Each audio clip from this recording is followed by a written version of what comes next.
सुबह आ रहा हूँ, बता मेरे घर पास आ रहा हूँ। कसम खुदा की तरफ कुत्ता नहीं बना दिया ना।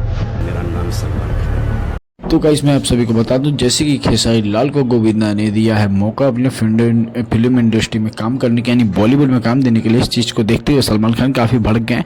बोलते हैं ये कि भोजपुरी का एक सुपरस्टार जो एक गलत सिंगिंग की वजह से आज सुपरस्टार भोजपुरी का ही बस वो है, लेकिन क्या बॉलीवुड का वो सुपरस्टार बन सकता है? गोविंदा पे ऐसे उन्होंने आरोप लगा दिया। गाइस मैं बता दूं, अभी तक हमारे चैनल को आपने सब्सक्राइब नहीं किया है तो प्लीज़ चैनल को सब्सक्राइब कर ले, लाइक करें और जरूर शेयर करें। इस वीडियो को ज़्यादा से ज़्यादा शेयर कीजिए। भोजपुरी इंडस्ट्री में पूरी तरफ फैलनी चाहिए कि क्या सलमान खान के नंबर 1 जो बॉलीवुड के स्टार हैं उनकी क्या सोच है, क्या नहीं है। और यहीं पे गोविंदा सर की बात की जाए तो गोविंदा सर जो है खेसारी लाल यादव को अपनी फिल्म इंडस्ट्री में काम करने का मौका दे दिया। वो बोले कि अगली फिल्म हमारे साथ ही करेंगे खेसारी लाल।